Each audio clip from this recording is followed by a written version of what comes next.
Bien, muy buenas noches. Vamos a iniciar esta sesión. Bienvenidos nuevamente a esta última sesión. Y como ya les había adelantado el día de ayer, vamos a tener o repasar algunos puntos y algunos criterios de lo que viene a ser la lectura, la escritura académica.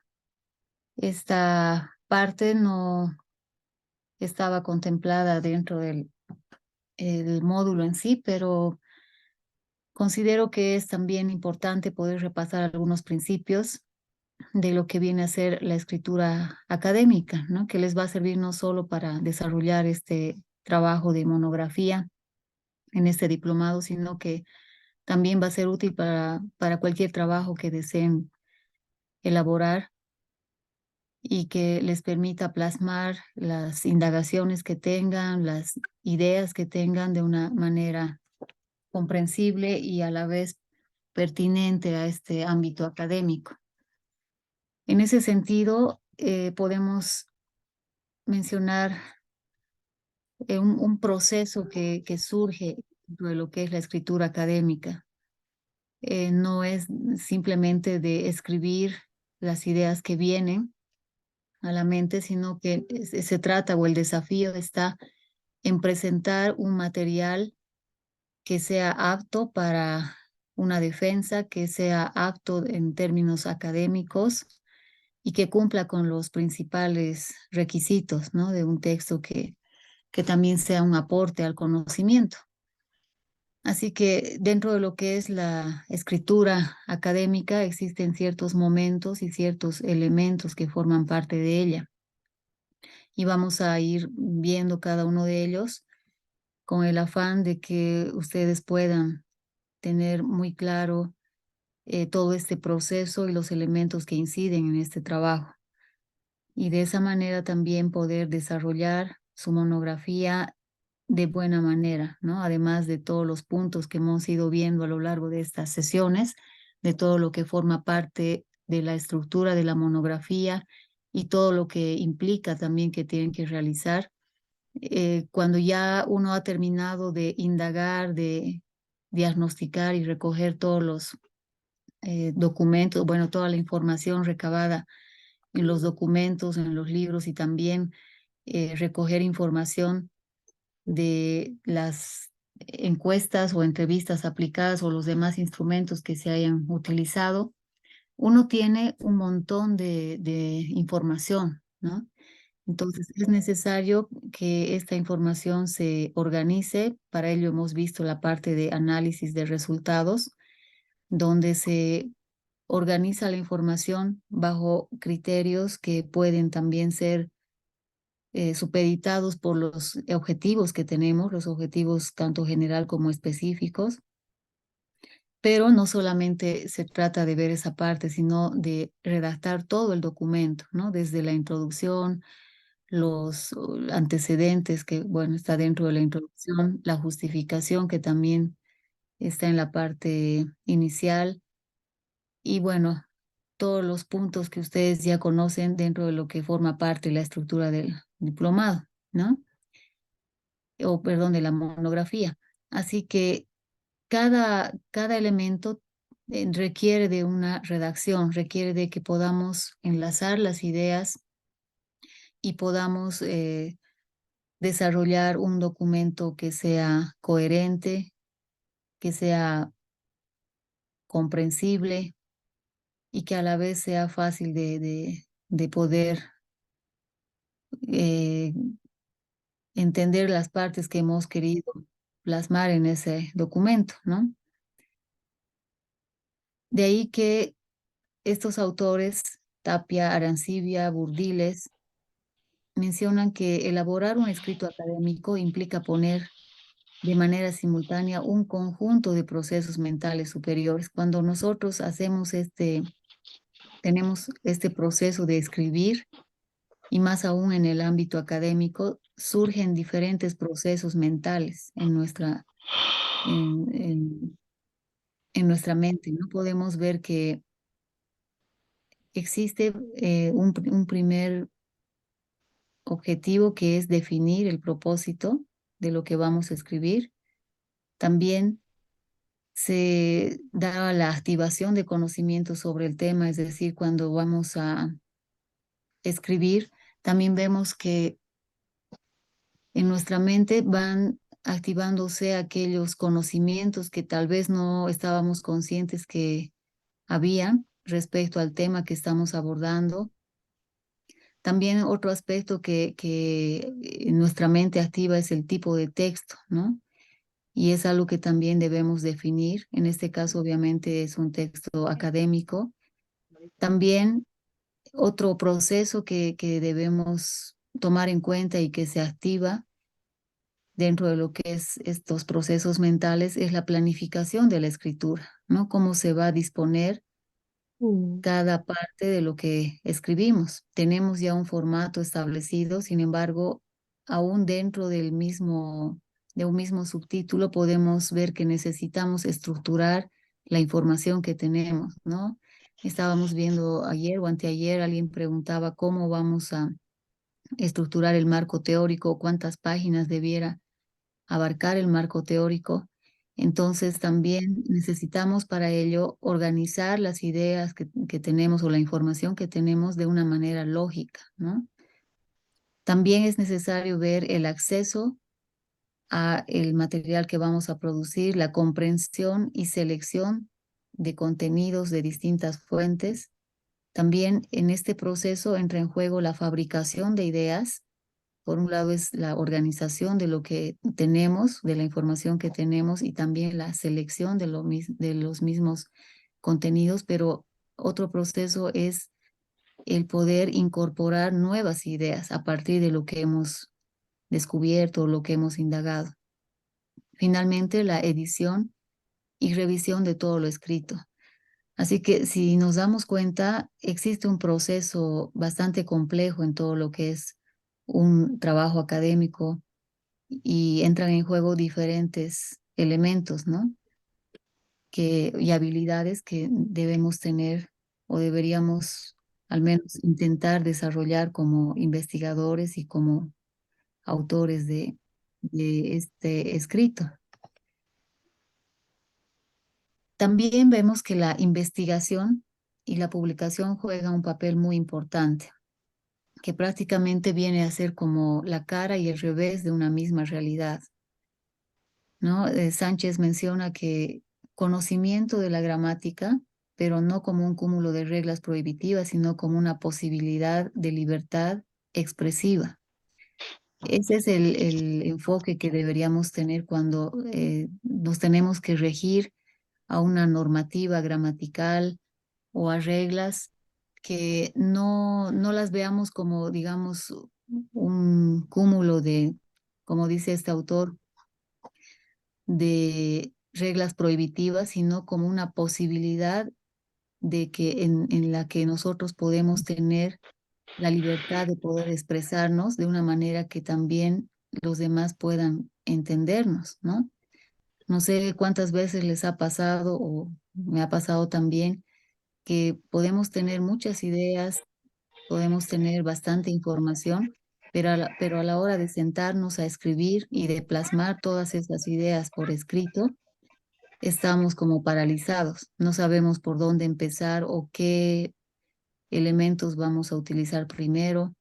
Entonces es quizás una etapa en la que requerimos justamente de poder trabajar algunas estrategias, ¿no? Para poder escribir y esto nos va a dar también esta posibilidad de desarrollar diferentes materiales en nuestra vida profesional para poder compartir con el ámbito académico.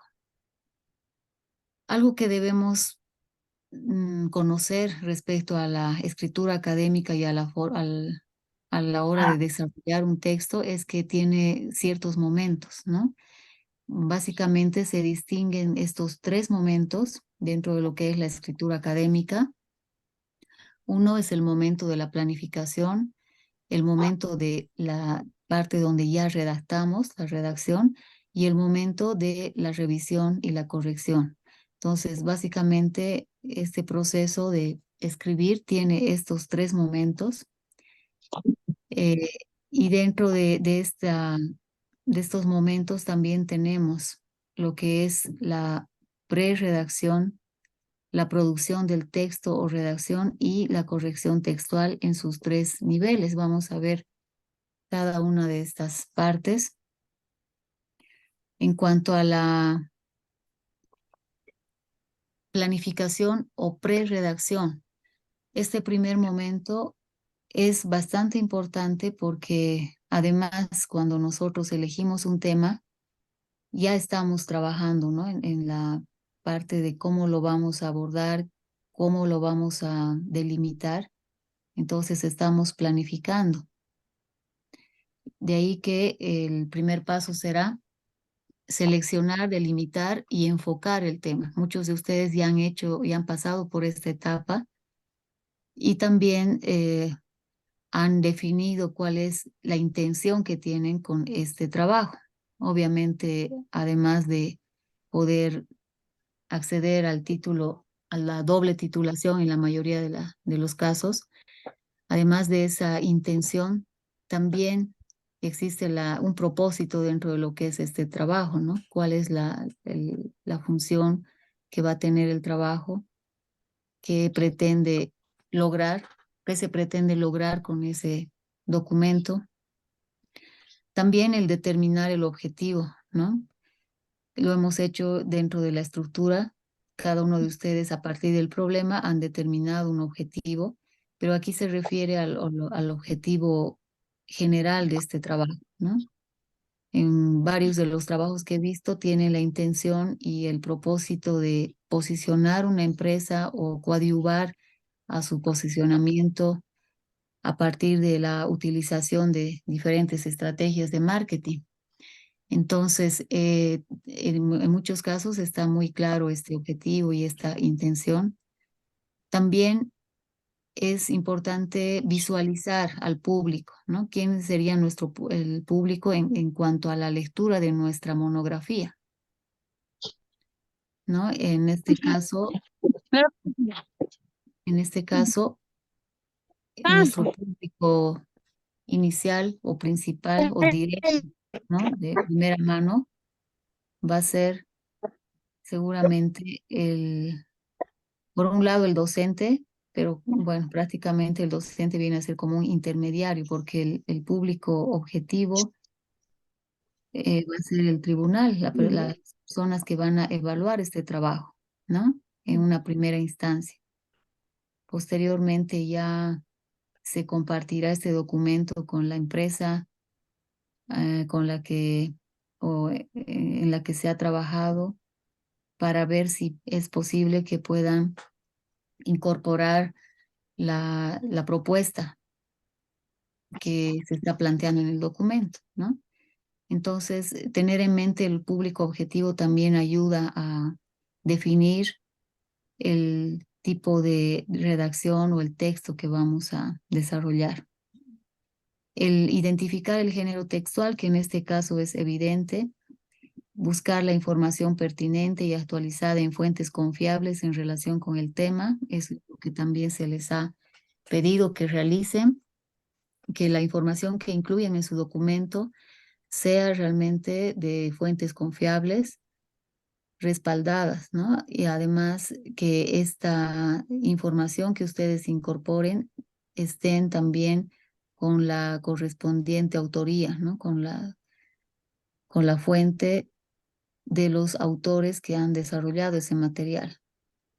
Y obviamente la información que incorporen también debe estar directamente relacionada con el tema y les había pedido también que traten de ser selectivos en cuanto a esa información, vayan a lo que está muy relacionado a su tema de manera específica y bueno, que pueda servir de una guía de orientación también como una directriz para los pasos que se van a proponer, ¿no? En el tercer capítulo que como propuesta. Entonces son eh, elementos que ustedes tienen que tomar en cuenta a la hora de buscar información.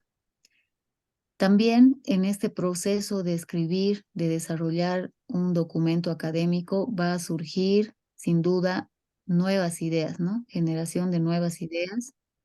Por tanto, es también muy pertinente y muy aconsejable el que ustedes puedan ir tomando nota de o tomando apuntes de esas nuevas ideas, ¿no? Hacer una especie de apuntes o una cartografía conceptual, como se denomina, donde puedan ir anotando elementos que van a enriquecer su trabajo, ¿no?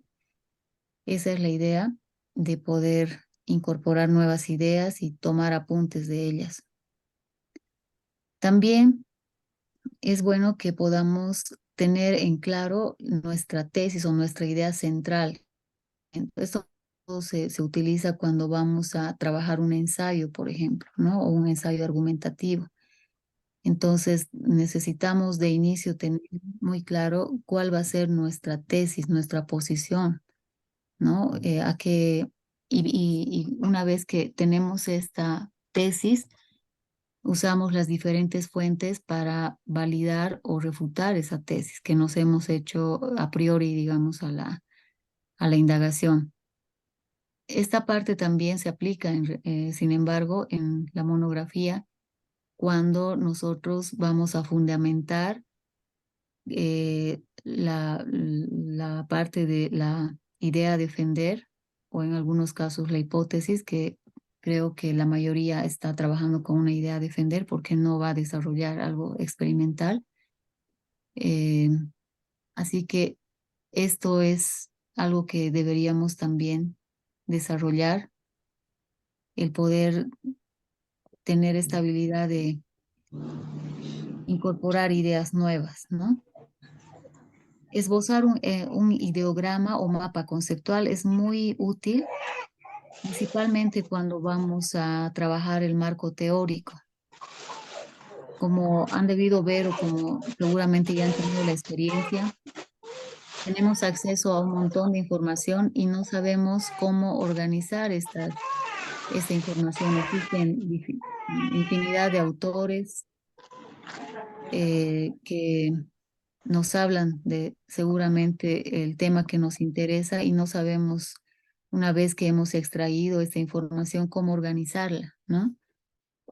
Ayuda mucho entonces en hacer una especie de un boceto o de un ideograma o mapa conceptual donde vayamos jerarquizando esas ideas, colocando ahí la información que tenemos y bajo una deducción lógica, un análisis lógico, podamos organizar de acuerdo a la prioridad o de acuerdo a diferentes enfoques teóricos, ¿no? Ya sea deductivo o inductivo, las ideas que tenemos, ¿no? Podemos partir, como algunos de ustedes mencionaban y lo han hecho, de lo general a lo particular. Esa es una forma de organizar la información, o viceversa, podemos ir del caso particular que estamos trabajando y luego mencionar los diferentes aportes o teorías que se dan al respecto.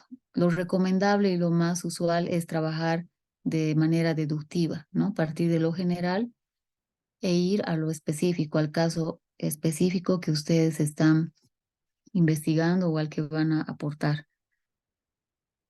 También ayuda mucho el tener una tabla de contenido, ¿no? Donde se puedan condensar ahí todos los puntos principales y de esa manera es hacer como un sumario, digamos, con diferentes subtítulos y dentro de ellos algunos puntos quizás que ameritan su subdivisión, de tal forma que tenga una tabla de contenido que sirva como guía, ¿no? Del posterior desarrollo de cada punto. Esa también es una buena forma de organizar entonces la información que está dentro de lo que es la planificación o pre-redacción. Una vez que ya hemos trabajado esa etapa, toca redactar el primer borrador, ¿no? La primera versión del texto y posteriormente evaluar ese borrador, porque claro, al inicio cuando trabajamos estas ideas y redactamos o desarrollamos cada punto, puede ser que algunos puntos que hemos puesto o hemos desarrollado tengan similar contenido que otro punto, digamos.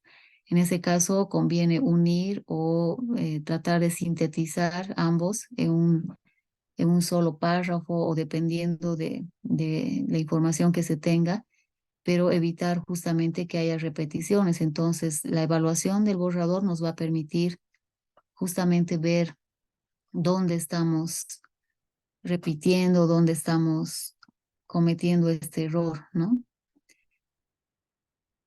Otro elemento que forma parte de la producción del texto o redacción es la reescritura o la elaboración de un nuevo borrador. Vendría a ser el tercer borrador, en realidad, tomando en cuenta lo que hemos escrito y los elementos que hemos identificado en la evaluación del borrador, ¿no? Eso es lo ideal, que pase por ese proceso en el que podamos releer y reescribir de acuerdo a a las partes que hemos identificado y que pueden mejorarse. Pasamos a una tercera etapa que es la parte de la corrección textual y la revisión final. En esta corrección textual o revisión es donde ustedes deben tener esta habilidad o este cuidado de ver la parte, digamos, de forma y de fondo, ¿no? En el documento. En muchos de los trabajos que he podido ver, hay varias palabras que no han sido acentuadas, varias palabras que se están escribiendo, que son nombres propios y están escribiéndose en minúsculas, ¿no? Mucho de esto he podido ver y también he visto que no hay en algunos casos, no en todos, pero en muy pocos casos no hay esta sintaxis, la correspondencia, ¿no? Digamos, de género, de número en sujeto, en predicado, en los diferentes elementos que forman parte de una oración.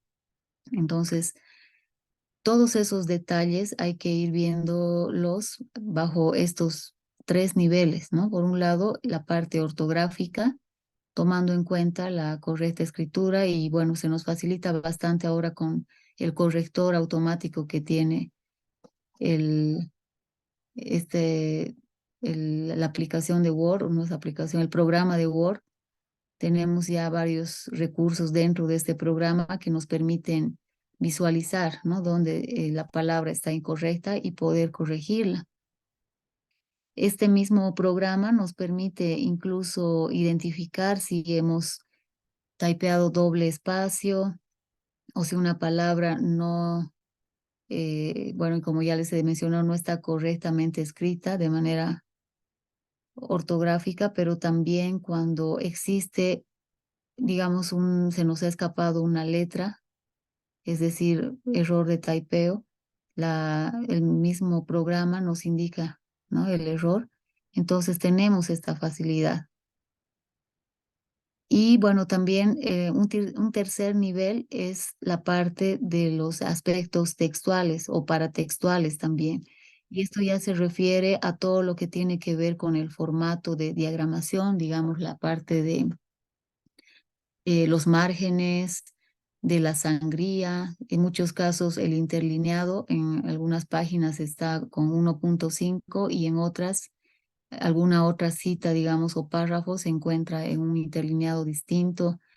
He visto también, y eso tienen que tener cuidado, que hay el color de la fuente, ¿no? De los textos está variando, digamos, y eso me muestra que es un texto que no lo han escrito ustedes, sino que lo han eh, tal vez copiado o lo han extraído de internet sin incluso parafrasear o tener el cuidado de referenciar esa fuente, ¿no?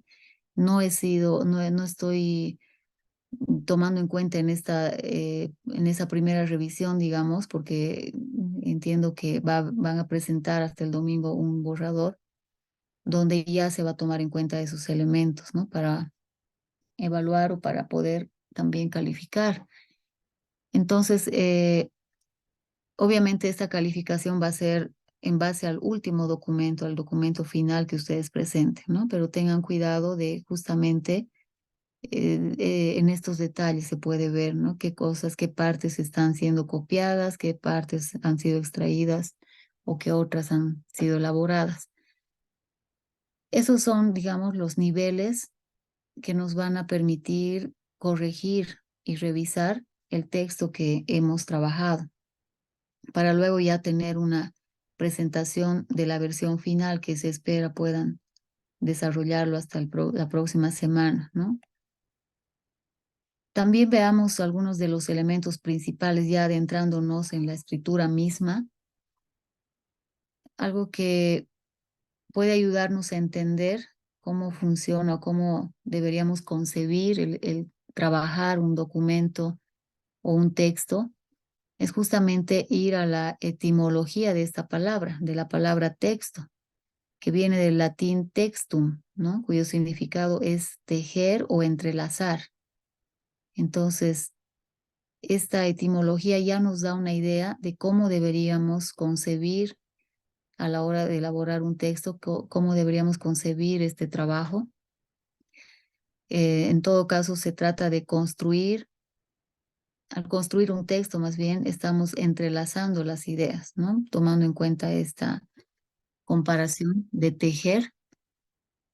El hacer un texto, el construir un texto, entonces, es tejer ideas, entrelazar ideas y a la vez pensamientos de tal forma que tengan un significado para el público, ¿no? Ese es el trabajo, el arte de escribir y de elaborar un texto, el entrelazar las ideas y los pensamientos de tal manera que el público pueda entender, comprender o hallar un significado a ese trabajo.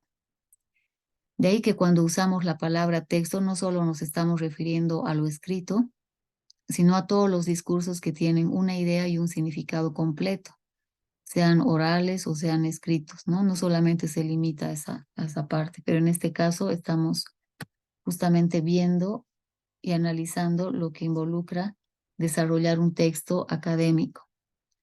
Hay dos elementos que también necesitamos, o dos dimensiones que necesitamos tomar en cuenta ya adentrándonos al desarrollo de los párrafos del texto mismo que escribimos. Hay una dimensión que tiene que ver con la coherencia. Digamos, es una dimensión de una macroestructura.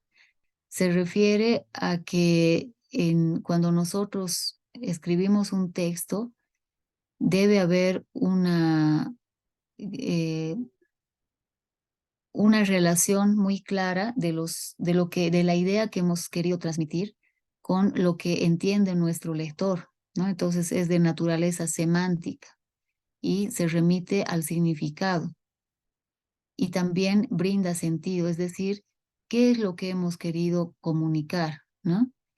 Entonces, cuando hablamos de coherencia, estamos hablando de una forma general del texto y ver si hemos cumplido con ese cometido de que el lector pueda entender nuestro documento, donde todos los elementos que forman parte de él se enlazan y se entienden, ¿no? Entregar un documento consolidado y que a la vez, cuando el tribunal, en este caso, lea nuestro documento, pueda decir, ah, ya, este documento sí tiene coherencia, se comprende qué es lo que se quiere hacer, qué ha pretendido el postulante con su trabajo de monografía, ¿no? Esa es la idea cuando hablamos de coherencia, que de manera macro todas las ideas estén enlazadas de tal forma que el lector, o en este caso el tribunal, halle un sentido, ¿no? Halle un significado a su trabajo.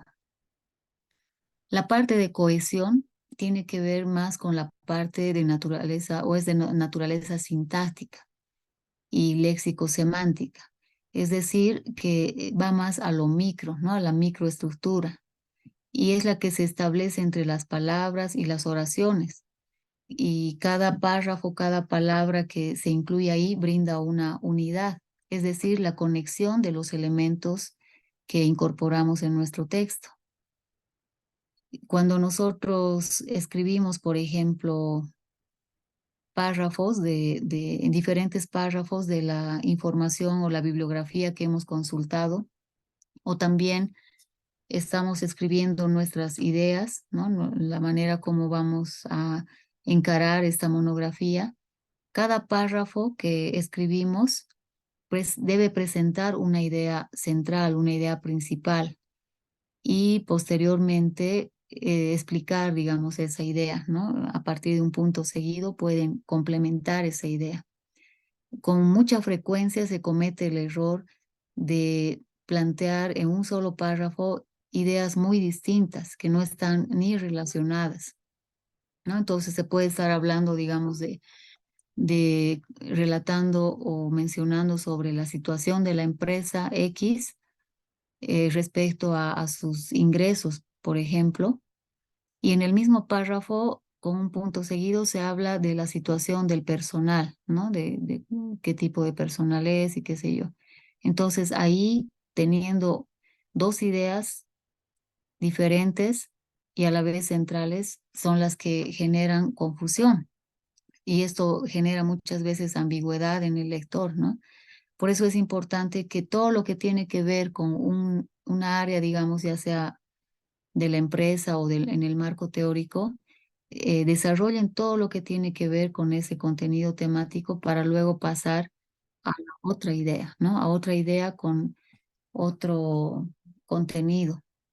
Entonces, la cohesión tiene que ver justamente con eso, con que las ideas estén dispuestas de tal manera que tengan primero una correspondencia sintáctica, es decir, que haya correspondencia entre género y número, pero también entre las palabras y oraciones, ¿no? De tal forma que haya una unidad, podemos decir, en un párrafo con una idea central y las ideas secundarias también estén relacionadas con ese tema o idea central, para luego pasar a otra idea, ¿no? Esa es la manera como tendríamos que ir trabajando cada parte del documento en el que requiere mayor redacción.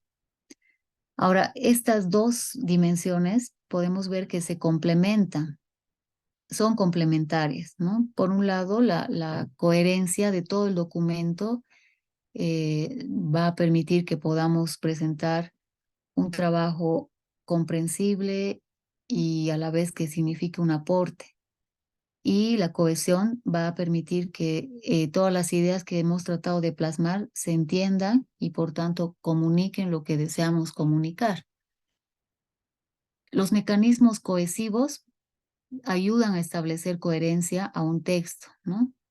Es decir, si está bien escrito nuestro texto, si nuestras ideas están bien planteadas y bien enlazadas, digamos, entonces eso va a ayudar que justamente haya coherencia, ¿no? Que el documento pueda ser entendido y el tribunal pueda decir, ah, este trabajo está bien, se entiende lo que el postulante ha querido hacer o desarrollar en su monografía.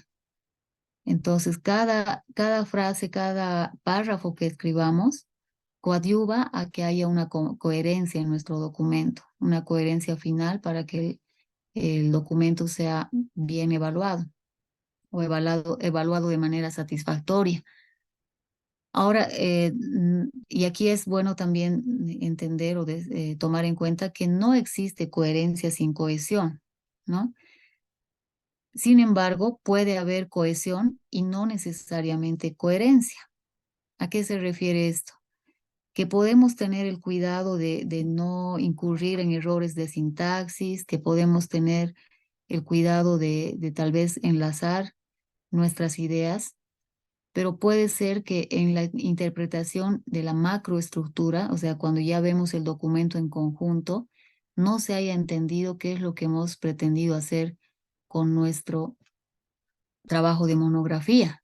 Y eso puede deberse a que no hemos contemplado de manera general los puntos principales de este trabajo. Por eso he enfatizado bastante en cada sesión, creo, la correspondencia que debe existir entre el título, el problema, el objetivo, los objetivos específicos y la propuesta, que son los puntos centrales de la monografía, ¿no? Entonces, esa coherencia y correspondencia va a permitir que exista un entendimiento claro, una coherencia general de nuestro documento. Así que es importante que no solamente nos limitemos a verificar que haya una buena redacción entre cada idea, sino que también de manera general asegurarnos de que el título esté correspondiendo con los demás puntos principales de la monografía, ¿no? A eso se refiere. O sea, puede haber cohesión, estar bien escritos los párrafos, pero no necesariamente significa que va a haber coherencia en el documento. Puede ser que nuestras conclusiones estén muy bien escritas, pero que no se esté refiriendo al planteamiento de nuestros objetivos, ¿no? Y podamos, e incluyamos conclusiones que se refieren a otro tema o a otra área, digamos, ¿no? Otras ideas que no las hemos mencionado en el desarrollo del documento. A eso se refiere entonces cuando deberíamos también no solo escribir con cohesión, sino también con coherencia, ¿no? Que en forma general esté entendido nuestro texto. Ahora, ¿cómo podemos escribir y hacer que nuestro documento tenga estas características de que exista coherencia y por ende también cohesión? Para poder hacer esto nos ayuda mucho el uso de conectores textuales, ¿no? Son palabras que unen o palabras nexo que unen dos ideas o dos párrafos y que le dan a nuestro texto esta fluidez, ¿no? De poder enlazar una idea con otra y de tal forma que el lector pueda sentir que hay una fluidez en su lectura. Para ello tenemos estos conectores, hay una infinidad de conectores, distintos tipos que tienen también diferente función. Tenemos conectores de adición, por ejemplo, cuando estamos refiriéndonos a un tema y queremos incorporar otro elemento que también forma parte de esa categoría, podemos mencionar los conectores de además, también, a esto se suma igualmente, a su vez, ¿no? Más aún, del mismo modo. Entonces son palabras simples que sirven, pero que sirven de nexo y a la vez nos ayudan a enlazar las ideas de tal manera que el tribunal o el lector pueda sentir que hay una correspondencia, hay una fluidez en la construcción de nuestro texto, ¿no? También tenemos conectores de condicionalidad, de causalidad, de conclusión, enumeración, explicación, justificación. Es decir, que podemos, en función a lo que queremos expresar, utilizar estos distintos conectores. Cuando, por ejemplo, mencionamos la idea de un autor y luego queremos contrastar con la de otro autor, podemos usar los conectores de oposición, por ejemplo, que dice pero, sin embargo, no obstante, no solo o sino también, por el contrario, etcétera, ¿no? Entonces vemos que estos conectores son de mucha utilidad a la hora de redactar y de enlazar las ideas de tal forma que nuestro lenguaje o nuestro escrito tenga esta característica de un texto académico, ¿no? Obviamente esa es la función de estos conectores, que le dé un carácter serio a nuestro trabajo y a la vez enlace las ideas que estamos plasmando en el documento.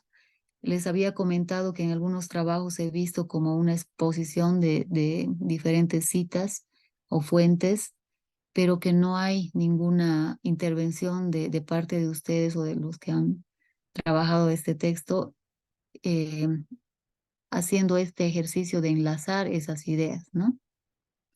Entonces muchas veces están presentando párrafos en la misma categoría, digamos, que hablan de marketing digital y mencionando un autor. En el siguiente párrafo es otra definición de otro autor, también de marketing digital.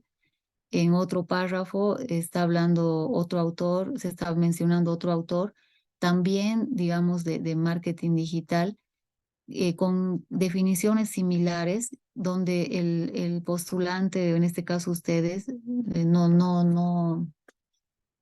no mencionan, digamos, qué elemento, digamos, extrae como relevante de la primera cita, cómo se relaciona con la segunda o qué elemento va a extraer de la tercera, ¿no? Entonces, no se trata simplemente de hacer un sumario de definiciones que son casi similares, sino que lo que ustedes coloquen sea algo que han visto que conviene a su investigación o a su trabajo y que a la vez no se está repitiendo con otro autor, ¿no? No tiene sentido colocar definiciones similares, aunque de diferentes autores, sino más bien que extraigamos los aportes de cada uno de ellos que difieren, pueden ser diferentes o pueden complementar o enriquecer la comprensión del tema que estamos abordando, ¿ya? Entonces, de eso se trata, que puedan plasmar ahí diferentes criterios y que entre criterio y criterio ustedes puedan explicar, ¿no? ¿Qué elementos sacan de uno o qué van a tomar en cuenta de un autor? ¿Qué elemento o estructura o, bueno, idea van a tomar del otro autor que les va a servir también o les llama la atención o puede ser útil en su trabajo, ¿ya? Hay entonces un montón de conectores para diferentes propósitos que ustedes pueden ir eligiendo de acuerdo a la necesidad o a la conveniencia del escrito. De manera general, podemos mencionar entonces algunos aspectos que deberíamos tomar en cuenta a la hora de redactar trabajos científicos. El autor Martín G. nos habla de estos aspectos que les voy a mencionar de manera rápida. Uno de ellos es el un aspecto esencial de que podamos tener muy clara la idea central, ¿no? Todo debe estructurarse alrededor de esa idea. Por eso les había mencionado que en nuestra mente debe estar muy claro el problema y el objetivo, ¿no? El problema nos ayuda, planteado en forma de pregunta, a buscar la manera de responder a esa pregunta, que todas las acciones o todos los planteamientos que hagamos esté siempre tomando en cuenta ese objetivo, ¿no? Como ven en la imagen, necesitamos centrarnos entonces en cuál es nuestro objetivo principal con el texto y las ideas que lancemos o desarrollemos no se vayan por otros caminos. Puede parecer muy obvia esta recomendación, pero a la hora de sentarnos y de escribir o de revisar las diferentes fuentes o informaciones que hayamos al respecto, fácilmente podemos perdernos, ¿no? Y acabar incluyendo en nuestro texto información que no está directamente relacionada. Así que el tener muy clara la idea central nos va a permitir delimitar o trabajar bajo ese contenido en todo el documento. Todo debe estructurarse bajo esa idea, ¿no? Esa es la principal recomendación para que tenga coherencia. Ahora, la escritura científica se caracteriza por ser breve, clara y coherente. El hecho de que sea un trabajo académico no significa que tengamos que utilizar términos técnicos o rebuscados. Cuanto más breve, más clara y más coherente sea la escritura, mucho mejor, ¿no? O la redacción de lo que queremos expresar es mucho mejor. Breve significa que se debe decir solo lo que es necesario y no aburrir al lector. Eso es lo que se me recomienda, ¿no? Dice, si no hay nada interesante que decir, mejor no decir nada. Si ya hemos mencionado lo que teníamos que expresar, entonces es suficiente, ya es necesario parar ahí. No hay trabajos cortos ni trabajos largos, sino bien o mal escritos, ¿no? Esas son algunas de las frases que mencionan algunos escritores respecto a su propia experiencia. Debe ser clara, es decir, que debe huir de aquello enrevesado, de complicado o rebuscado. Ya les decía entonces, algunos tienen esta idea errónea de que un trabajo académico, una tesis, debería usar un lenguaje elevado, un lenguaje complejo, cuando en realidad es totalmente diferente, ¿no? Deberíamos más bien ir por lo breve, lo conciso, lo claro, ¿no? Al punto, como se dice. Y creo que este es un desafío que todos tenemos como bolivianos, latinoamericanos. Recuerdo que en una ocasión cuando estaba conversando con un antropólogo noruego, que, bueno, fue también mi docente en una maestría, él mencionaba que haciendo un análisis de los escritos que a él le tocó revisar como doctor en antropología en Noruega y en diferentes contextos, vio que se repetía un patrón común, ¿no? Él mencionaba que los europeos, americanos son muy concretos, van al punto en sus documentos, en sus cartas, no hacen toda una introducción, aún los formatos, ¿no? Son muy al punto de cualquier documento académico. Y él mencionaba que en este contexto latinoamericano, boliviano, se tiene como esa idea circular. Parece que antes de lanzar la idea principal hay que envolverla, ¿no? Con diferentes términos, palabras, para recién expresar lo que se quiere. Entonces era interesante su análisis porque él veía como como puntos coincidentes, ¿no? Esto en los trabajos que le había tocado revisar. Y creo que de alguna forma somos así, ¿no? Tendemos a dar vueltas, vueltas y luego recién plantear. Aún los formatos, si se dan cuenta, hay partes que a veces tenemos conflicto en poder identificar qué vamos a poner en introducción, en antecedentes, en marco contextual, porque parece que hay contenidos similares que se piden, ¿no? Así que tenemos que tratar de ver qué va a entrar en cada punto para no repetir y a la vez cada elemento de la estructura tenga una información nueva o acorde, digamos, al subtítulo, ¿no? Sin repetir y sin generar esta redundancia. Ya habíamos visto que sea coherente el escrito es uno de los aspectos a tomar en cuenta también. Tanto las palabras como las oraciones deben estar unidas con estructuras pertinentes al tema, ¿no? De acuerdo a cómo se está desarrollando para lograr un significado y un sentido. Facilitar la lectura fluida. Ya habíamos mencionado evitar los giros rebuscados del lenguaje, evitar palabras complejas. También huir de oraciones largas. Eh, Cuanto más larga esté una oración, más confusa va a tender a ser, ¿no? Eso es lo que puedo ver también a través de la experiencia. He tenido la oportunidad de revisar muchos trabajos académicos y, bueno, tengo algunos, digamos, recuerdos de trabajos que realmente son muy difíciles de entender, algunos casi indescifrables en cuanto a a la manera como lo han planteado.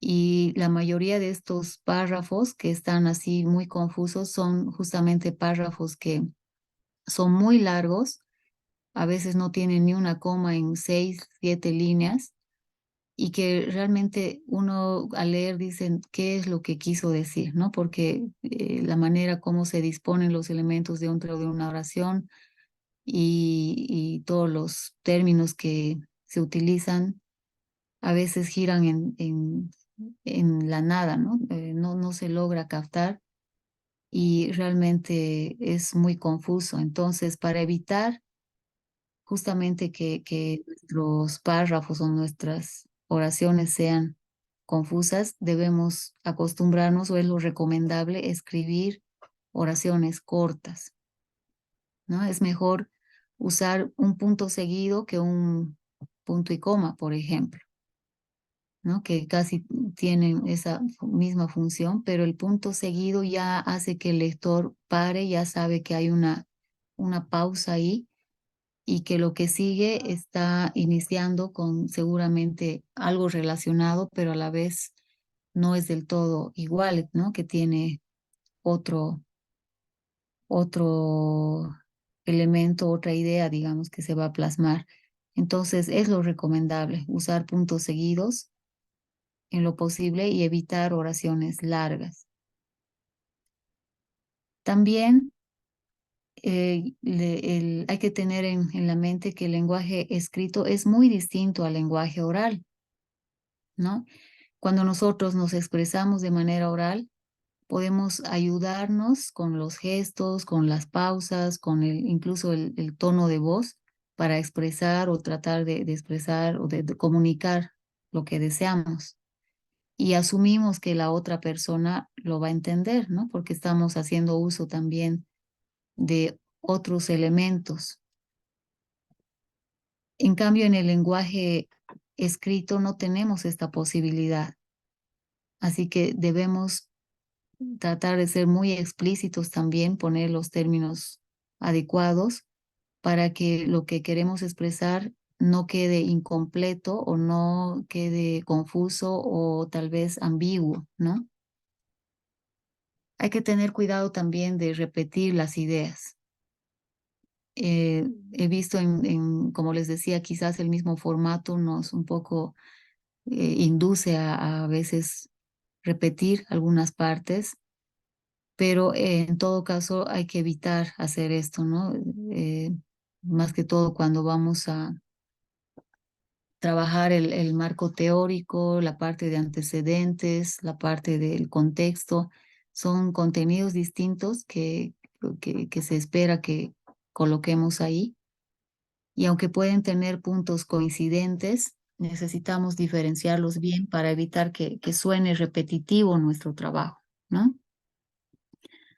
Les dije también que no hay problema que repitan el título, el objetivo y el problema, que estén con los mismos términos, porque eso sí es bueno que esté en la mente del lector también, pero las demás ideas o los contenidos que forman parte de los otros elementos deben condensarse de una manera más concreta, ¿no? Y diferente.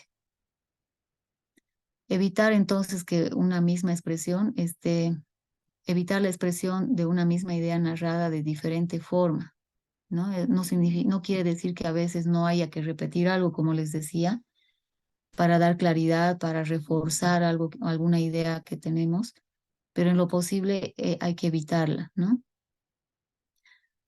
Tener siempre presente también esta frase expresada por Baltasar Gracián: lo bueno si breve, dos veces bueno, y aún lo malo si poco, no tan malo, ¿no?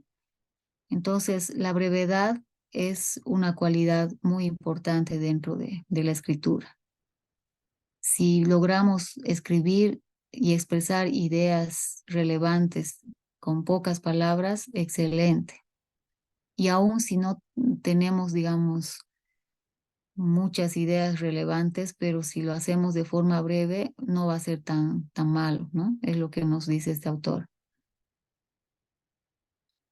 Ahora, si hay varias formas de escribir una oración, es mejor utilizar aquella donde haya menos comas. Ya les decía, ¿no?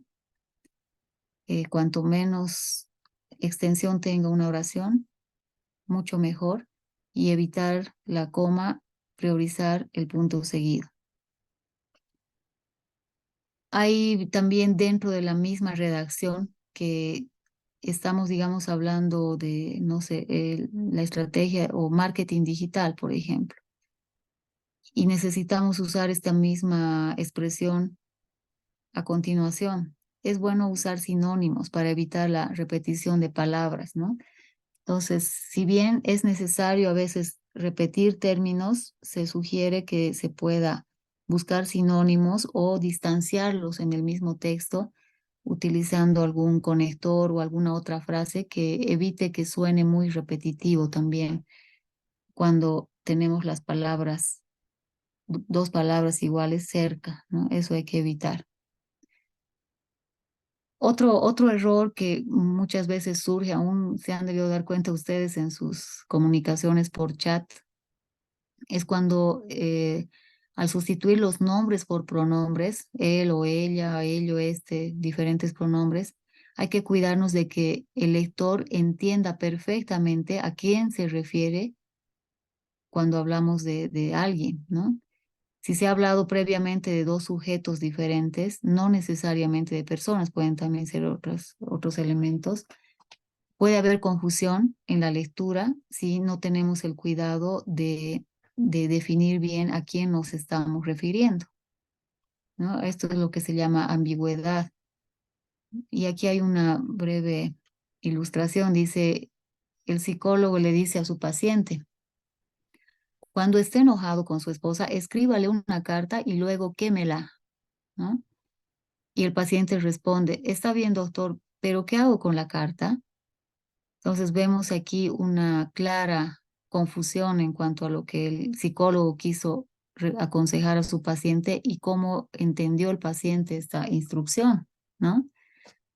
Entonces, esto se refiere justamente o sucede cuando, en este caso, el psicólogo se estaba refiriendo a su esposa al principio y luego a una carta, pero la manera como expresa no define o no especifica a quién debería quemar o a qué debería quemar, ¿no? Obviamente el psicólogo se refería a que queme la carta, pero el paciente, entendiendo que no hay esa distinción, tal vez por conveniencia también entendió que debería quemar a su esposa, ¿no?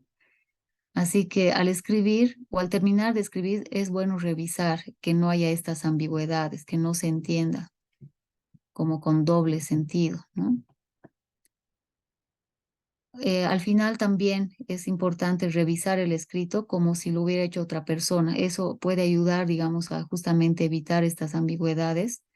Si tienen a alguien cerca, pueden hacerle leer el escrito y ver si la idea que se transmite es la que han querido comunicar, ¿no? O lo que ustedes quieren transmitir ha sido entendido de la manera que esperaba. Una recomendación también que surge a partir de la experiencia es esta expresión de dejar reposar el texto. En el caso de ustedes, quizá no por muchos días, pero por lo menos unas horas o un tiempo prudente y volver a revisar. Sucede que muchas veces cuando estamos quizás embotados con toda la información que hemos extraído o estamos pensando cómo vamos a organizarla, el cerebro también se cansa y no llega a ver errores que posteriormente los vemos, ¿no? Lo malo es que si hacemos a última hora, esos errores ya los vemos tarde. Así que ayuda mucho tener, para poder hacer esto necesitamos obviamente tener el tiempo necesario, hacer con la debida anticipación este trabajo, para poder dejar reposar el texto. Algunos autores mencionan dejar dormir el texto también, ¿no? Que significa distanciarnos de ese trabajo por un momento, unas horas, unos días, y volverlos a revisar. Sin duda vamos a encontrar muchos errores o varios errores, quizás no errores ortográficos precisamente, pero varias palabras que pueden justamente entenderse de otra manera o otros términos que tal vez no deberían estar escritos en ese orden, digamos, ¿no? Así que es un consejo, una sugerencia que es muy válida y ustedes se van a sorprender muchas veces de los errores que encuentren que no los habían visto, ¿no? En el momento mismo en que han escrito el texto. Parece que es como si algo pasara y aparecen nuevos errores o más que todo en el taipeo también surge esto, ¿no? Así que el dejar reposar el texto, el tomar distancia, ayuda mucho a identificar estos errores. No sé si hay dudas hasta aquí, algún comentario antes de pasar a este otro aspecto también que forma parte de la escritura. Ya, bien, si no hay comentarios, veamos lo que tiene que ver con el plagio, que ya les había comentado algo ayer, pero creo que es importante también enfatizar este aspecto, tomando en cuenta que los trabajos que ustedes están realizando son trabajos académicos que deben tener la credibilidad y el rigor académico también, ¿no? A la hora de elaborarlos. Hay un libro bastante interesante, lo pueden buscar, es de descarga gratuita, Libres de plagio académico. En este libro se condensan algunas ideas interesantes o también conceptualizaciones, definiciones y estudios acerca del plagio académico, ¿no? Ahí podemos ver que el plagio se define, de acuerdo a la Real Academia Española, como copiar en lo sustancial obras ajenas, dándolas como propias. Entonces, eso es uno de los elementos que se puede, o que una de las definiciones de lo que significa plagio.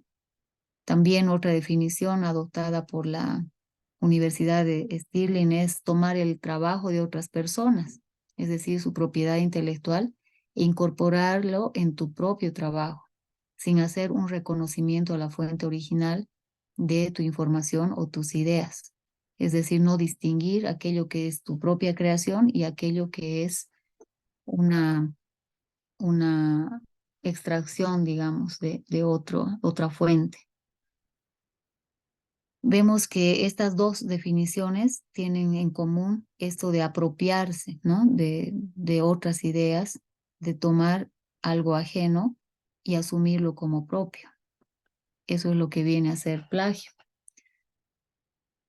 También otras definiciones respecto a plagio dice el acto de presentar las palabras, ideas o imágenes de como si fueran propias, de otro como si fueran propias, perdón, niega a los autores o creadores de contenido el crédito que se les debe. Entonces, al plagiar, estamos negando a las personas de ese mérito o ese crédito que deberían tener por haber elaborado ese material. Pero también no solamente existe el plagio, sino el autoplagio, ¿no? ¿Y a qué se refiere? Es la presentación de su propio trabajo previamente publicado como original. Como el plagio, el autoplagio, ambos términos o prácticas no son éticas, ¿no?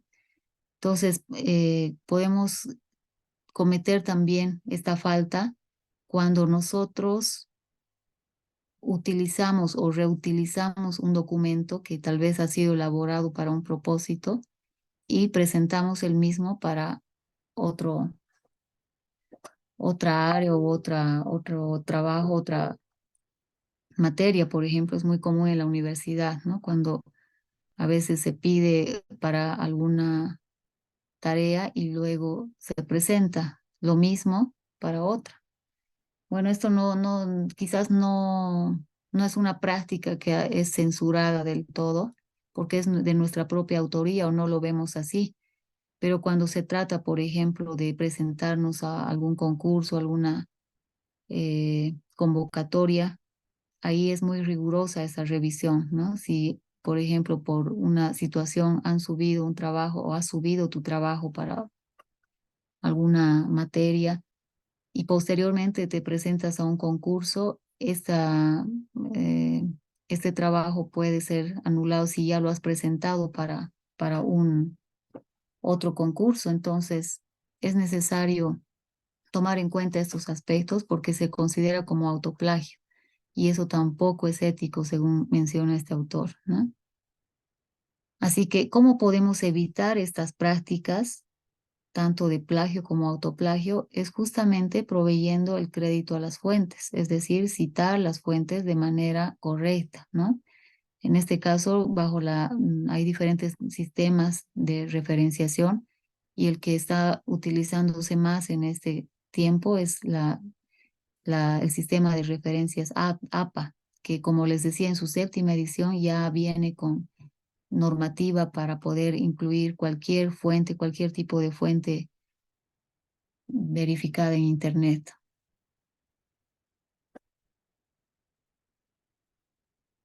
Ahora, también es bueno distinguir que hay dos tipos de plagio, no sé con cuál se identifican. El primero es el que se realiza de manera consciente, ¿no? Intencional, podríamos decir.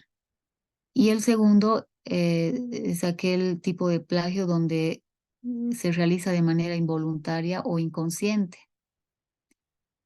Puede ser que muchos no conocían que el incluir un texto, ¿no? De otra fuente sin referenciar o desconocían que podía constituirse un plagio, en una falta. Entonces, o por el hecho de que por la premura, quizás porque no han encontrado luego la fuente de la cual han extraído, no han incluido ese autor. Entonces puede ser que no hayan hecho de manera voluntaria, pero que sí han incurrido en esa falta, ¿no? Entonces hay que tener en cuenta estos dos tipos de prácticas y obviamente los que tienen la costumbre de realizar esto conscientemente, seguramente en algún momento van a también someterse a ciertas medidas disciplinarias, ¿no? Como la anulación del trabajo u otras también. Hay casos bastante sonados e interesantes de cómo se han descubierto a veces tesis completas, copiadas, ¿no? Y cómo se ha eh, castigado, digamos, o censurado esa práctica. Y bueno, los segundos, las personas que realizan plagio de manera involuntaria o inconsciente, creo que es una oportunidad para trabajar en ello y tener más cuidado de no incurrir en esa práctica. En este libro que les mencioné, también se presenta un estudio, una investigación en España, tratando de identificar cuáles son las razones por la que los estudiantes copian, ¿no? O incurren en esta práctica. Y las respuestas son variadas y creo que muchas de ellas válidas, no válidas, pero sí identifican tal vez a más personas, incluso nosotros podemos identificarnos con varias de estas respuestas. Cuando mencionan que muchos incurren en esta falta por comodidad, ¿no? Por ahorrar tiempo, bueno, por la facilidad que incluso las redes ahora nos presentan. Creo que es muy difícil también evitar esto cuando hay tanta información que simplemente se puede copiar y pegar. Entonces, por comodidad, mencionaba una buena parte de estos entrevistados o encuestados. Otros mencionaban por obtener mejores calificaciones en forma rápida, ¿no? Más aún con la facilidad que tenemos ahora con la inteligencia artificial, los buscadores, es mucho más fácil armar un trabajo temático, digamos, y a pocos minutos, en pocos minutos, ¿no? Con ese afán de tener mejores calificaciones, mencionaban ellos. También por desconocimiento de las pautas básicas para la elaboración de un trabajo académico. Entonces, aquellas personas que no tienen claro cómo hacer un trabajo académico y todo lo que involucra, digamos, ello, prefieren buscar un trabajo ya elaborado, ya con las características requeridas y poder utilizarlo, ¿no? También argumentaban algunos por el exceso de trabajos que se debe realizar en poco tiempo. Entonces, eso les lleva, dicen, a cometer plagio. También otro argumento mencionan es porque saben que en la mayoría de los casos el profesor no va a leer los trabajos. Entonces aquí ya le están echando la culpa al profesor. Yo cometo plagio porque sé que el profesor no va a revisar o no es exigente con ello, entonces al no ver un castigo ejemplar, digamos, cometen esta falta. También al comparar los riesgos y los beneficios de plagiar,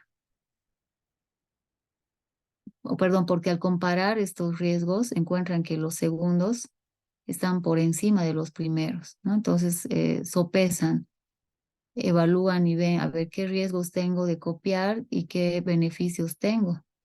Y parece que la balanza se inclina hacia los beneficios. Así que muchos hacen esta práctica de forma consciente, viendo que van a obtener más beneficio que riesgo y lo hacen, ¿no? En la medida que un estudiante ve que él mismo u otros compañeros cometen plagio académico y no se enfrentan a una sanción, también se sienten más motivados para continuar con esa práctica. Entonces, algunos argumentaban esto, que ya que más bien, ya que sus compañeros que han plagiado no han tenido una sanción al respecto, no ha pasado nada, entonces eso les motiva a continuar, ¿no? A no cambiar de actitud. Este autor, Garay Sánchez, dice, por naturaleza los estudiantes buscan la economía de esfuerzos, ¿no? Evitar la fatiga. Así que se rigen por esa ley del menor esfuerzo y el plagiar es justamente una práctica que les evita pensar, analizar y realizar un esfuerzo extra. Entonces, ese es otro motivo. También dejar para los últimos días, ¿no? Del semestre, en este caso, trabajos que debieron haber realizado en el proceso a lo largo de ese tiempo. Entonces, es esa tendencia de procrastinar lo que muchas veces hace que lleguemos a cometer plagio, ¿no? Por la premura de tiempo, porque ya estamos en la fecha límite, así que hay que prevenir y tener cuidado de ello. Otra respuesta válida que puede ser también algo con lo que ustedes se identifican y es algo tal vez que sucede con frecuencia o sucedía incluso a la hora de referenciar o de investigar cuando no había tanto este acceso a información, es el no haber registrado la información de dónde se ha extraído, ¿no? Ese contenido. Entonces muchas veces se comete este error de extraer una idea interesante o que puede servir a nuestro documento, pero en ese afán no olvidamos sacar la información completa, porque puede ser que hayamos copiado el autor y el año, tal como está en el texto, pero ya sabemos que en la parte de referencia bibliográfica tenemos que incluir no solo el autor, el apellido del autor y el año, sino el nombre del libro, la editorial, el país, ¿no? O el URL. Entonces, el no haber tomado ese cuidado puede también llevarnos a cometer esta falta. Así que es bueno tomar en cuenta todos esos aspectos, ¿no? En resumen, podemos ver que todas estas respuestas se organizan o se pueden sintetizar en tres áreas.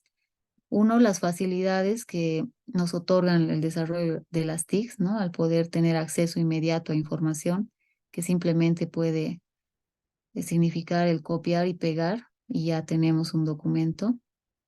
También diferentes características, creencias o comportamientos de los alumnos, ¿no? Como el procrastinar, el, el ver que otro compañero no ha recibido una sanción o el que también es más beneficioso que riesgoso.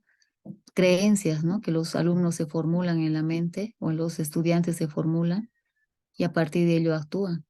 Y también determinadas características, creencias o comportamientos de los profesores que puede llevar de alguna manera a cometer este error, ¿no? De plagiar. el hecho de que los profesores no tomen el tiempo para revisar o que no den sanciones ejemplares que evite que los demás puedan continuar con esos errores.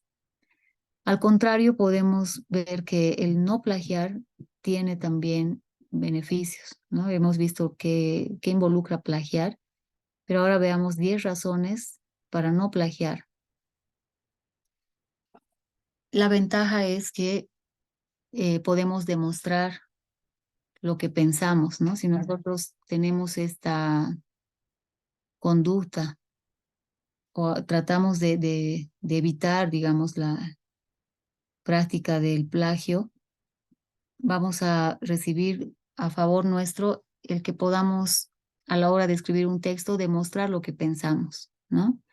Es decir, plasmar nuestras propias ideas. También hacer que nuestra voz se escuche, tengamos una opinión y podamos dar nuestro aporte o nuestro granito de arena en cuanto a alguna temática. También tenemos la posibilidad de formular o participar en un diálogo académico, ¿no? Al poder plasmar en un documento un hallazgo que hemos descubierto, digamos, en el proceso de una elaboración investigativa, va a permitirnos también formar parte de un diálogo académico con los diferentes autores, incluyendo nuestra propia opinión. También nos robustecer nuestros argumentos, ¿no? El hecho de que podamos reflexionar sobre un tema, ver cómo lo solucionamos, es un ejercicio que nos va a reforzar la argumentación. También contribuir a hacer crecer el conocimiento. Obviamente, si nosotros eh, evitamos el plagio, vamos a generar un nuevo conocimiento y va a crecer nuestro conocimiento sobre algo que no hemos consultado, digamos, en otras fuentes y que por nuestra propia experiencia vamos a poder generar. Y vamos a poder aprender realmente, ¿no? No sé cuántos de ustedes se identifican con ello, pero muchas veces he tenido la ocasión como docente de revisar trabajos que no se han tomado ni el tiempo digamos, de quitar aquellas partes que están mal escritas o se referían a otras fuentes, otras situaciones, ¿no? Y que incluso acudiendo a páginas que no son nada académicas, lo han pegado tal cual, copia y pega, y realmente se muestra que el estudiante no ha aprendido nada porque no se ha tomado el tiempo ni siquiera de leer lo que va a copiar y pegar, ¿no? Simplemente ha sido un copia y pega sin ningún esfuerzo de leer, así que esa persona no ha aprendido nada por más que haya presentado un documento completo, ¿no?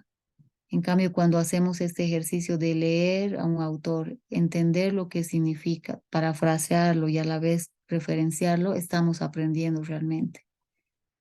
También contribuye a que circule información de calidad académica. Es decir, que cuando nosotros elaboramos un texto y a partir de los diferentes autores generamos una nueva idea, un nuevo aporte, estamos haciendo que circule información de calidad y a la vez reduciendo la información redundante y la infoxicación, que ya les había dicho, es aquella información abundante que tenemos, pero que no toda de ella es veraz o confiable, ¿no? También algo que es de valorar es que a la hora de entregar un trabajo libre de plagio, estamos demostrando honestidad. Y eso es, creo, algo muy de valorar y destacar cuando se crea una imagen ética, ¿no? De los trabajos que presentamos. Y eso nos abre también puertas, diferentes puertas para desarrollar otros desafíos. Finalmente podemos desarrollar nuevas competencias u otras competencias a la hora de escribir un texto en el que respetemos a la autoría, ¿no? Y los aportes de otros escritores. Entonces, ese ejercicio de parafrasear, de citar, hace que también generemos nuevas competencias que nos van a servir a la larga. Finalmente, les había mencionado que hay varias formas, varias plataformas de poder utilizar para identificar el plagio, ¿no? Una de ellas, les comentaba ayer, es la plataforma Turnitin.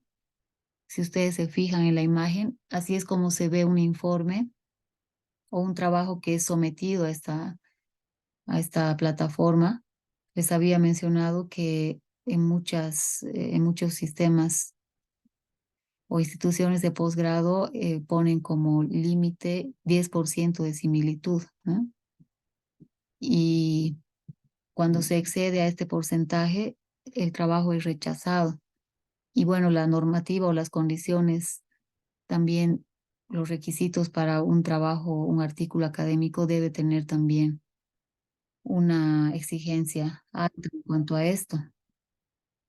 Toda la parte roja que ustedes ven es lo que el autor ha copiado tal cual y no ha referenciado, ¿no? Así que eso ya nos da una idea, una pauta general de cómo está siendo o ha sido elaborado este trabajo.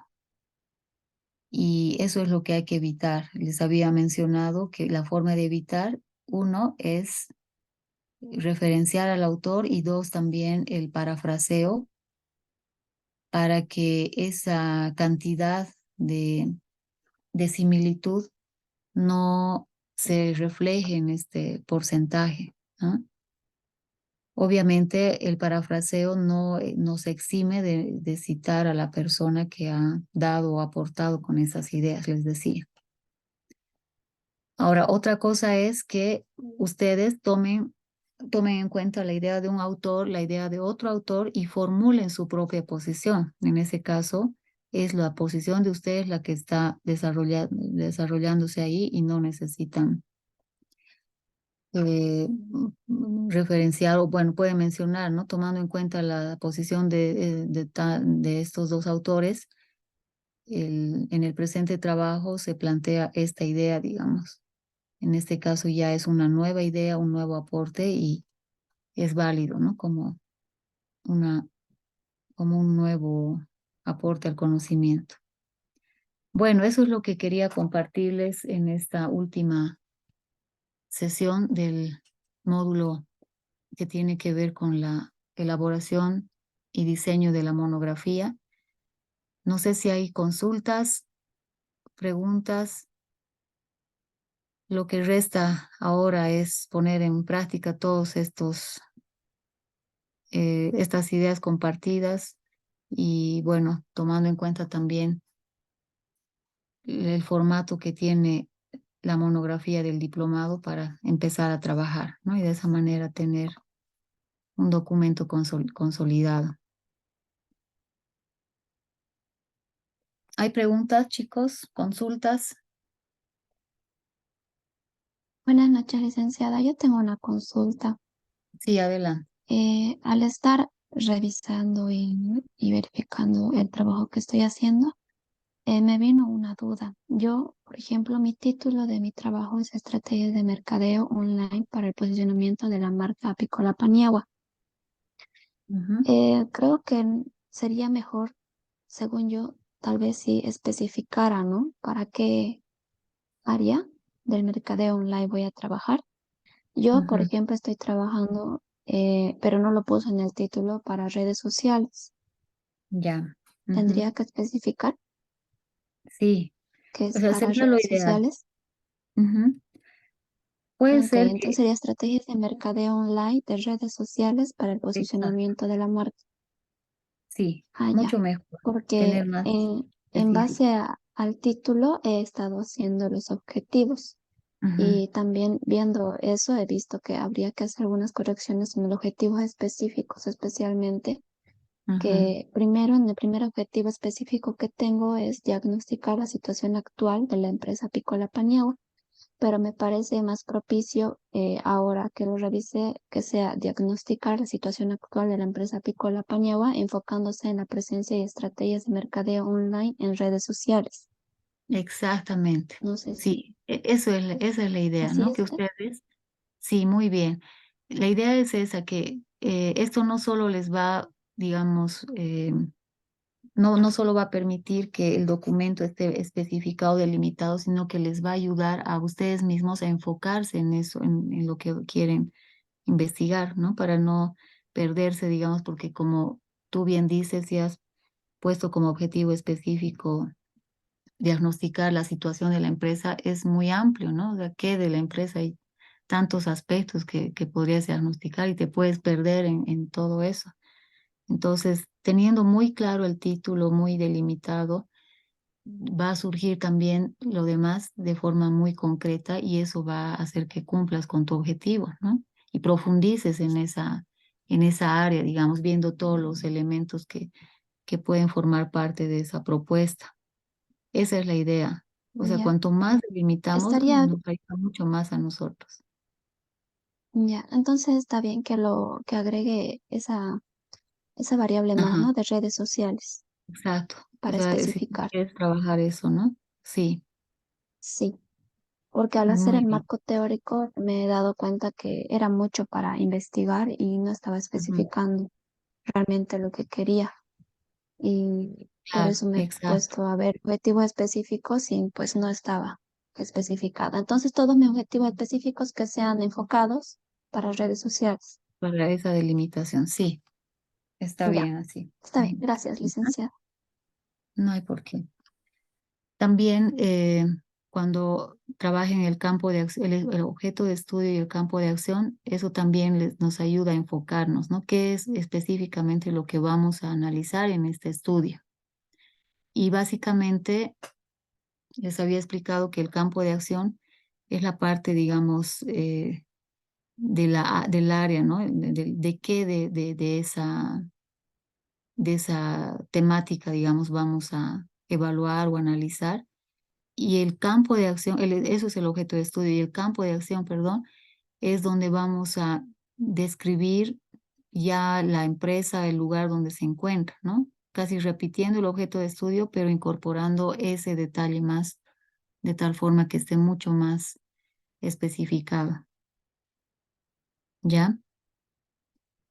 Por eso les digo que en el Licenciada, proceso, perdón, en el proceso van a darse cuenta que ahí cuando no esté muy claro por dónde van a organizar su información o cómo deberían estructurar la propuesta, van a darse cuenta que ayuda mucho el tener claro, ¿no? El hacerse una especie de diagrama en el que estén las ideas siempre en función al objetivo y al problema, pero ayuda más todavía que esté bien delimitado de inicio, ¿no? Para no perdernos en todo ese proceso.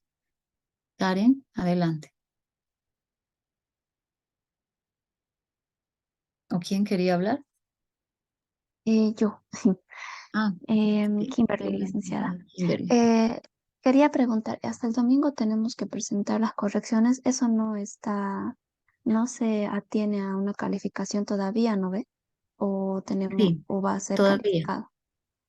No, en Ah, ok, realidad entonces, es un borrador el que van a presentar, donde ah, lo ya. ideal es que hayan avanzado prácticamente todos, ¿no? Todos los puntos del documento de monografía para que yo pueda tener una noción completa y pueda también a partir de ello sugerirles los cambios o lo que se pueda ver y de tal forma que todos esos ajustes los realicen hasta el día viernes, que es el día en que tienen que presentarla ya el Ya, documento de licenciada. trabajo final, ¿ya?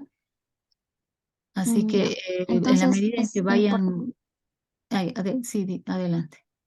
perdón, es entonces importante que el contenido central ya lo tengamos, porque yo lo digo porque, por ejemplo, no sé si me va a dar tiempo para a llenar las referencias y el índice, por ejemplo, por la falta de tiempo que voy a tener y voy a llegar, yo creo, Ya. justo para acabar todo el contenido central. Ujú. Y no sé Sí, si no voy a habría terminar problema. las referencias, la Ujú. Claro, bibliografía. eso ya digamos, correría por responsabilidad de ustedes de hacerlo bien, digamos, ¿no? Con toda la la rigurosidad ya Mm, para el diseño final, pero no hay problema si, digamos, no han alcanzado a hacer el índice o quizás algunos detalles de forma, no hay problema. Lo importante es que ya. esté el contenido principal, como dices, y que se pueda ver esa correspondencia de todas las ideas, ¿no? Del problema, del objetivo, las ideas centrales. Ya está bien, muchas gracias, licenciada. No hay por qué. Delia, Lice, buenas noches.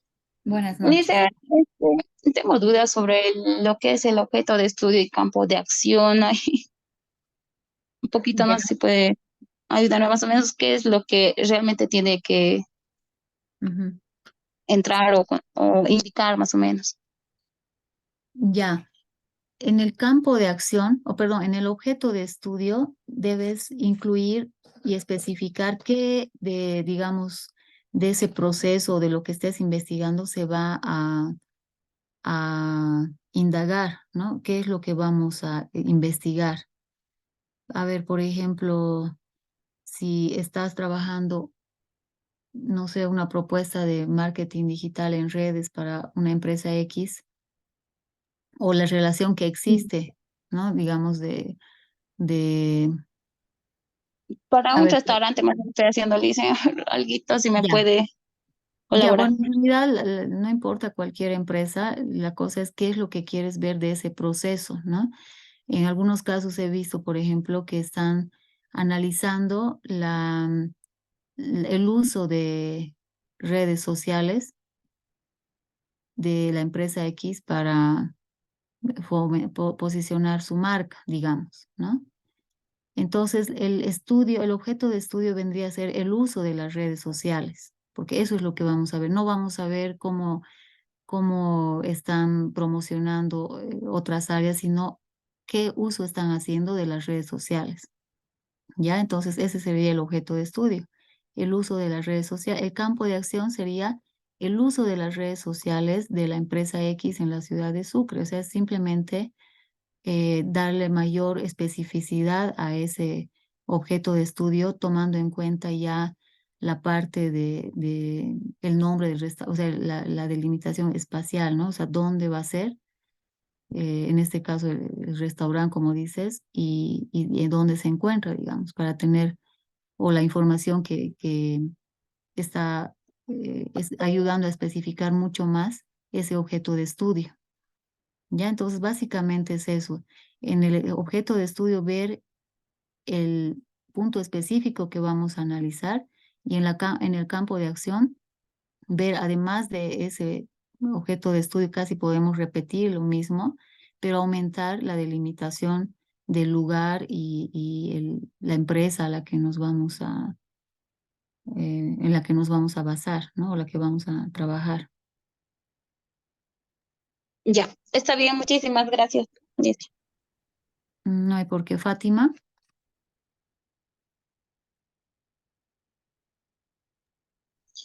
Buenas, buenas Bueno, noches, Licen.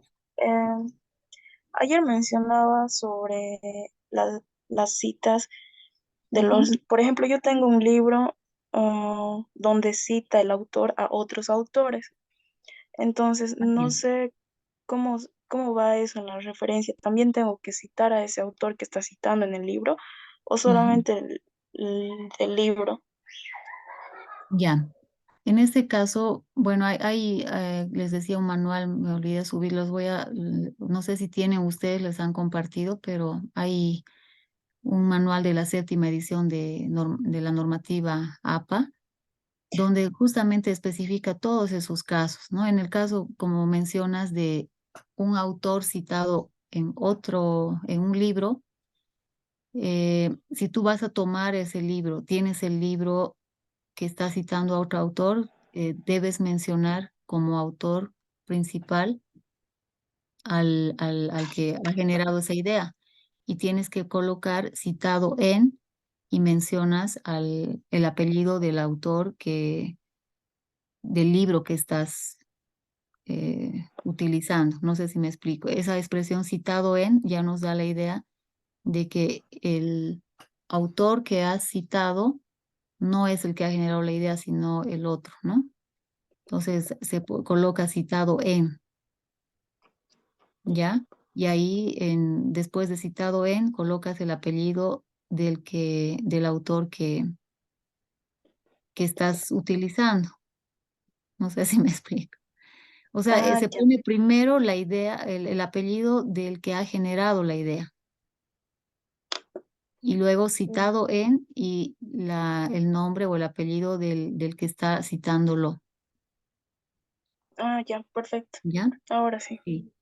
Ahora, Lo de la... como te digo, hay muchos casos así muy específicos de, por ejemplo, ¿qué hago si solo hay, si no hay el apellido y es una institución, no tiene un autor, un nombre, sino es una institución?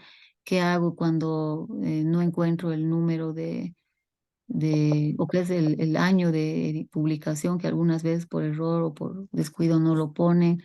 ¿O qué hago si referencio un artículo, pero que no tiene, digamos, la información que se requiere en las referencias? O sea, hay muchos casos particulares y este manual justamente hace referencia a varios de estos casos, ¿no? Por eso los voy a subir para que vean específicamente qué solución pueden tener.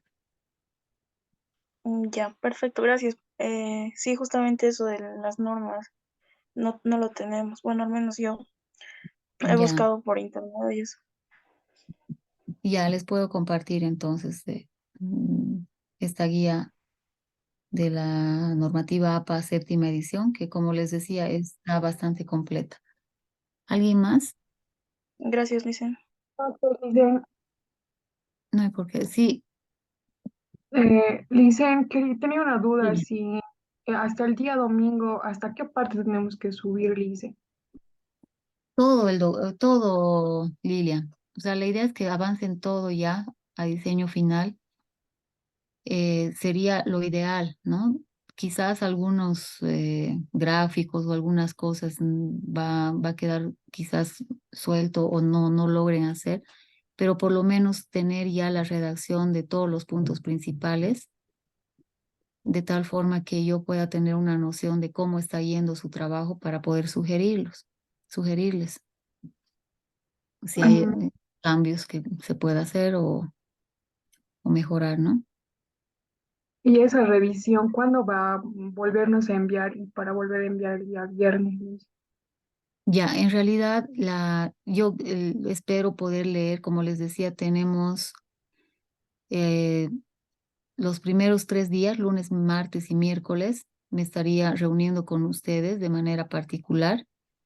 A partir de lo que ustedes envíen, voy a sacar una lista, lo voy a compartir por el grupo de WhatsApp, para que podamos tener, digamos, unos 15 minutos, yo previamente haber visto su texto y poder en esa charla mencionarles las partes o los elementos que podrían mejorarse o las sugerencias que les pueda dar a su trabajo. ¿Ya? Está bien, Licen. Ahora, Gracias. en lo posible, bueno, no sé qué disponibilidad de tiempo tienen para poder hacer este cronograma, ¿no? Podríamos reunirnos en la mañana y en la tarde. ¿No hay problema para ustedes o es más factible en la noche? Como ¿alguno de ustedes tiene problemas en poder tener un tiempo en la mañana o en la tarde? En la noche sería, Licen. Por favor, Ya, Licen, en la noche. Algunos trabajamos. Trabajamos. ya. Entonces, a partir de las 7, digamos, sería de Otra programar. sugerencia, dice, Sí, disculpe, perfecto, Licen. otra sugerencia sería, hay personas tal vez que tienen disponibilidad de tiempo por la tarde, podría ser un Excel donde puedan registrarse, crear un Excel, Ya, y así usted ya puede organizarse, depende de eso también. ya sí, porque la verdad que en la noche yo tengo problemas el martes y el miércoles. Las 2 noches va a ser complicado para mí. El lunes sí podría y en la tarde o mañana estaría más factible los demás días. Entonces, Tal vez podemos sí tomar esta sugerencia de hacer un Excel o una planilla y ver quiénes pueden registrarse en la mañana o tarde, ¿no? Para de esa manera también abarcar en lo más antes posible y tenga el tiempo de hacer las correcciones hasta el viernes. Ya, a ver cómo podríamos hacer. El problema va a ser que si la mayoría puede en la noche, está complicado. A ver, levanten la mano así rápidamente. ¿Quiénes pueden tarde o mañana? Para yo tener una noción de cómo voy a trabajar esto. Tarde o mañana, que puedan levantar la mano. Ya no son muchos, ¿no?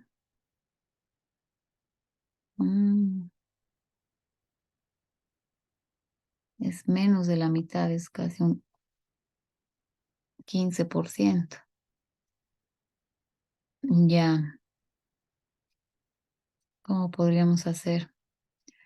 Porque son 15 minutos, digamos, por entrevista y desde las 7 hasta las 10 son como, ¿cuántas personas? 3 por 4, 12 personas solamente. Y aquí están más que no pueden en la mañana o tarde.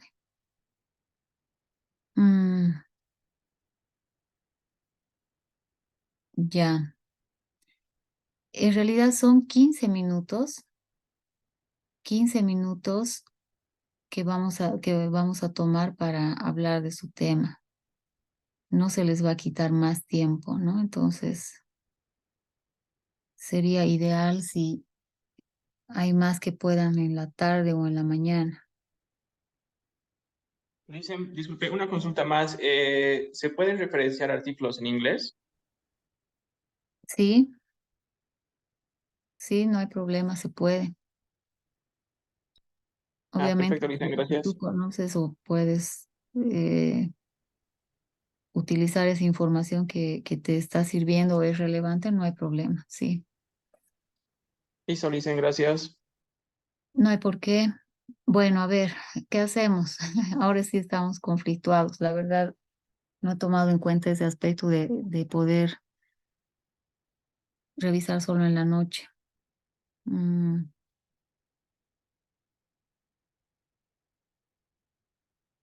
ya, a ver, voy a ver un poquito cómo podemos estructurar esto y a través del grupo de WhatsApp les voy a dar a conocer o consultar para ver cómo podríamos solucionar, ¿no? Otra opción sería por llamada, vía WhatsApp. Entonces, en este caso, claro, tendrían que estar disponibles, digamos, en algún horario para poder retroalimentar su trabajo, ¿no? ¿Ya? Vamos a ver entonces esos aspectos. De todas formas, creo que podemos quedar aquí. Está el grupo de WhatsApp y si tienen alguna duda, si es una duda tal vez que sea de interés general, pueden hacerla conocer a través del grupo de WhatsApp. Si es una duda muy particular, pueden hacérmela conocer también a través de WhatsApp, ¿ya? Entonces vamos a trabajar de esa manera lo que resta de este módulo. Bueno, con esto cerramos entonces las sesiones virtuales sincrónicas y vamos a estarnos contactando todavía vía WhatsApp. Si no hay más preguntas, podemos quedar aquí. Que les vaya muy bien. Cualquier duda que tengan, ya saben, la pueden hacer conocer a través del grupo. ¿Sí? Muy buenas noches. Gracias, Lisa, buenas noches. Buenas Gracias, noches. Lisa. Buenas noches. Gracias, Licey. Hasta otra ocasión. Buenas noches.